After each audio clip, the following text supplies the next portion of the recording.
vous voyez bien qu'il y a un compromis qui est possible. Bonne nouvelle. Et c'est une bonne nouvelle, mais c'est parce que le 49.3 a été écarté par le gouvernement à notre demande. Donc nous pouvons avancer, nous pouvons cheminer, trouver des majorités ligne par ligne, article par article, avec un objectif pour nous qui est simple, ne pas faire payer aux plus modestes toutes les erreurs qui ont été commises en matière d'incurie budgétaire par les gouvernements successifs de M. Macron, et il y en a épuisé des premiers ministres et des ministres, ainsi que vous le savez. Hier, les députés ont approuvé la défiscalisation de toutes les heures supplémentaires, d'une mesure de Nicolas Sarkozy à l'époque. Également, il y a eu l'indexation du barème de l'impôt sur le revenu sur l'inflation, ce qui va éviter quand même, je le précise, une hausse d'impôt pour 200 000 foyers. Vous ne pouvez pas gagner, Patrick Kanner, toutes les batailles à l'Assemblée nationale. C'est aussi ça l'idée du compromis, on en parlait.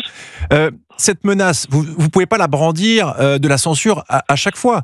Parce qu'il y a un moment donné, s'il y a dissolution, eh bien, le gouvernement tombe et il faut repartir devant les Français.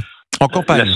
La censure et la dissolution ne sont pas pour nous des acteurs, je dirais, normaux d'une bonne gestion du pays.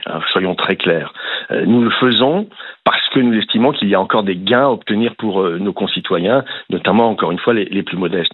Face à cela, l'objectif qui est le nôtre, c'est d'aménager les choses. Vous voyez, quand vous évoquiez la défiscalisation des heures supplémentaires, c'est une victoire pour peut-être celles et ceux qui ont beaucoup d'heures supplémentaires.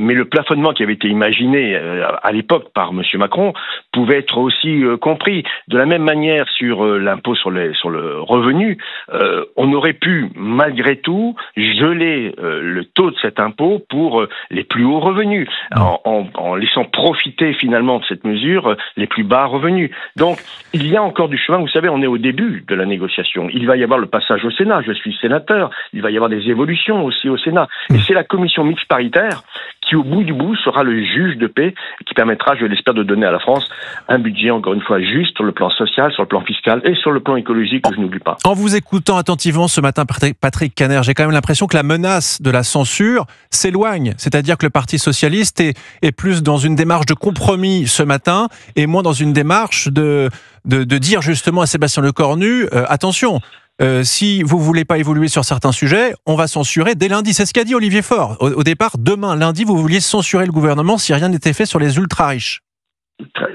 Aujourd'hui, la question d'ultra-riches n'est pas du tout évoquée à ce stade. Ça commencera vraiment dans le débat lundi. Voilà. Donc je ne peux pas vous dire aujourd'hui, ce matin, sur Europe 1 à 8h15, qu'il n'y aura pas de censure à partir de lundi ou de mardi. Donc M. Lecornu connaît les enjeux. Moi, j'espère qu'il fera bouger. Vous savez, il a l'article 20 dans les mains, à savoir qu'il détermine et conduit la politique de la nation. Et donc nous devons lui dire que s'il n'y a pas de justice fiscale, ce n'est pas uniquement un slogan, c'est une manière de concevoir l'avenir budgétaire de ce pays, l'avenir social de ce pays. Eh bien, effectivement, la censure est toujours possible.